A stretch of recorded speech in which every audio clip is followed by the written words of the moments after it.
गर्मी की वो सुनहरी शाम थी जब अमन और मैं गांव की पगडंडियों पर चलते हुए पुराने बरगद के पेड़ के पास पहुंचे। हवा में हल्की ठंडक थी और दूर कहीं से कोयल की आवाज आ रही थी। गांव के बड़े बुजुर्ग कहते थे कि यह पेड़ 100 साल पुराना है और रात में इसकी डालियां कुछ फुसफुसाती हैं, जैसे कोई कहानी सुना रही हो। हम दोनों वहीं चबूतरे पर बैठ गए। अमन बोला, तूने कभी सोचा है ये पेड़ रात में क्या बोलता होगा?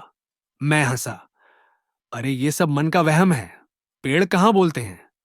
लेकिन तभी हल्की हवा चली और एक पत्ते की सरसराहट में जैसे सच में कोई लोरी थी, मीठी, धीमी और बहुत पुरानी। हमने गांव के बुजुर्ग दादाजी से पूछा तो वे मुस्कुरा दिए। बोले, बेटा ये कोई रहस्य नहीं, बस इस पेड़ के नीचे कई पीढ़ियों ने अपने सपने बुने हैं। इसने कई कहानियां सुनी हैं, कई राज संभाले हैं। जब हवा चलती है तो ये वही कहानियां दोहराता है। अमन ने धीरे से कहा, मतलब जो इसके पास सोएगा उसे मीठी नींद आ जाएगी।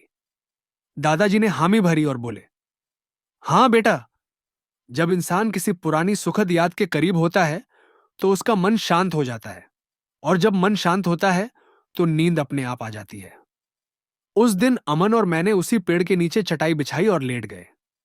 चांदनी हल्की थी, हवा ठंडी थी और पेड़ की सरसराहट कानों में कोई मीठी लोरी सी गूंज रही थी। कुछ ही मिनटों में आंखें भारी होने लगीं और कब हम गहरी नींद में खो गए पता ही नहीं चला। रात धीरे धीरे गहराती जा रही थी। आसमान में चांद अपनी चमक बिखेर रहा था और पुराने बरगद के पेड़ के नीचे अमन और मैं गहरी नींद में थे। ठंडी हवा चल रही थी और पेड़ की डालियां धीमे धीमे झूम रही थीं, जैसे कोई बहुत पुरानी कहानी फुसफुसा रही हो। सुबह जब आंख खुली तो सूरज की हल्की किरणें हमारे चेहरे पर पड़ रही थीं। हमने एक दूसरे को देखा और मुस्कुराए। कैसी नींद आई? अमन ने पूछा। बहुत मीठी, जैसे कोई थपकी देकर सुला रहा हो, मैंने जवाब दिया। गांव के दादाजी वहीं पास के मंदिर में पूजा कर रहे थे। हम उनके पास गए और उन्हें प्रणाम किया। उन्होंने हमें देखा और बोले, तो बरगद बाबा की गोद में सोने का अनुभव कैसा रहा? हमने सिर हिलाया और कहा, सच में यह पेड़ कुछ अलग है। ऐसा लगा जैसे कोई कहानियां सुना रहा था।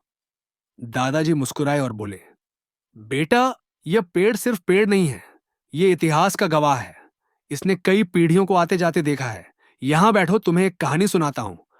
हम चबूतरे पर बैठ गए और दादाजी ने अपनी धीमी लेकिन गहरी आवाज में कहना शुरू किया। बहुत साल पहले जब यह गांव बस एक छोटा सा बस्ती हुआ करता था, यहां एक युवक और युवती रहते थे, विजय और राधा। दोनों एक दूसरे से बेहद प्रेम करते थे। हर शाम वे इस बरगद के नीचे बैठते, सपने बुनते, हंसते, गाते और एक दूसरे से वादे करते। एक दिन विजय को राजा की सेना में भर्ती होना पड़ा। जाने से पहले उसने इस पेड़ के नीचे राधा से वादा किया, मैं लौट कर आऊंगा, चाहे कुछ भी हो। और उसने इस पेड़ की एक शाखा पर अपनी और राधा की एक निशानी बना दी। साल बीत गए, युद्ध लंबा चला। राधा हर दिन इस बरगद के नीचे आती, विजय की प्रतीक्षा करती। लोग उसे समझाने की कोशिश करते कि अब विजय शायद ही लौटे, लेकिन वह अडिग रही। एक दिन अचानक गांव में शोर हुआ। सैनिकों का एक दल गांव में आया। उनके पीछे एक घुड़सवार था जिसकी आंखों में थकान और बदन पर घाव थे। वह विजय था। उसने आते ही पेड़ के नीचे खड़ी राधा को देखा और कहा, मैं लौट आया। पेड़ की शाखाएं हवा में झूमी, जैसे उन्होंने भी विजय के लौटने की खुशी मनाई। पेड़ की दूसरी कहानी। इस पेड़ की छांव में एक साधु भी आया था, जो कई वर्षों तक यहां साधना करता रहा। लोग कहते हैं कि उसकी साधना इतनी गहरी थी कि जब वह ध्यान में बैठता तो पेड़ की पत्तियां भी हिलना बंद कर देती। एक दिन गांव में भीषण सूखा पड़ा। खेतों में पानी नहीं था, तालाब सूख गए थे और लोग भूख प्यास से बेहाल थे। तब उस साधु ने अपनी साधना से वर्षा बुलाने का संकल्प लिया। उसने इस बरगद के नीचे बैठकर 3 दिनों तक अन्न जल त्याग कर तप किया। तीसरे दिन आकाश में काले बादल घिराए और झमाझम बारिश होने लगी। गांव में पानी ही पानी हो गया। सूखे खेत फिर से लहलहा उठे। गांव वालों ने साधु को प्रणाम किया और उसे देवता का रूप मान लिया। लेकिन उस दिन के बाद साधु कहीं चला गया। कुछ लोगों का मानना है कि वह इसी पेड़ में समा गया और आज भी जब हवा चलती है तो उसकी आवाज सुनाई देती है। हम मंत्रमुग्ध होकर दादाजी की बातें सुन रहे थे। तभी अमन ने उत्सुकता से पूछा, तो दादाजी, क्या अब भी कोई इस पेड़ के नीचे आता है? दादाजी ने एक गहरी सांस ली और कहा, हां, आज भी कई लोग यहां आते हैं। कुछ शांति की तलाश में, कुछ अपनों की याद में, और कुछ इसलिए कि उन्हें लगता है कि यही पेड़ उनकी बात सुनता है। अचानक हवा तेज हो गई और पेड़ की शाखाएं जोर से हिलीं। ऐसा लगा जैसे वह भी हमारी बातों में शामिल हो गया हो।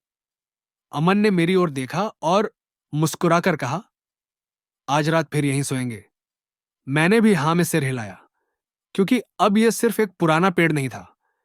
ये कहानियों, रहस्यों और यादों का भंडार था। रात फिर आई। हम फिर उसी चबूतरे पर लेटे और हवा ने एक नई कहानी सुनानी शुरू कर दी।